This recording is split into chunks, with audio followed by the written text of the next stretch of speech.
Cinquième intérêt de l'attention réciproque, c'est d'aider à passer d'un cercle vicieux à un cercle vertueux.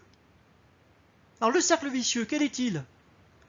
Il s'agit de celui basé sur l'égocentrisme, aussi bien au niveau individuel que collectif, qui crée des méconnaissances, comme je l'expliquais tout à l'heure. Ces méconnaissances induisent de la comparaison biaisée et de la compétition qui entraînent de la méfiance et de la défiance et donc un renfermement. La logique est de créer de la valeur pour moi, ou pour nous au niveau collectif, sans considérer les intérêts, besoins et aspirations d'autrui. Et quelquefois c'est pire. La valeur se crée volontairement et de manière calculée sur le dos d'autrui. Ce sont clairement des comportements déloyaux, possiblement malhonnêtes et illégaux.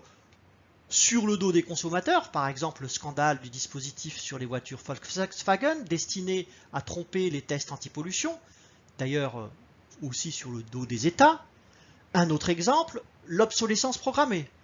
Ce peut être aussi sur le dos des salariés, avec des coupes sombres dans des effectifs, alors que l'organisation fait des bénéfices. Ça peut être sur le dos des riverains, quand des industries déversent en douce dans l'air ou dans l'eau des déchets ou résidus polluants. On est bien donc dans l'absence totale d'attention. L'attention réciproque est le support d'un changement de logique.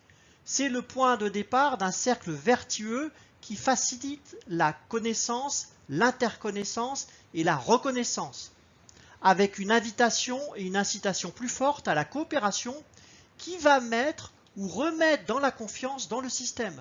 Confiance qui fera qu'on sera plus à l'aise pour exprimer sa réalité, ses perceptions et ses aspirations quand on sera l'objet d'attention d'autrui. C'est une approche qui est résolument gagnant-gagnant.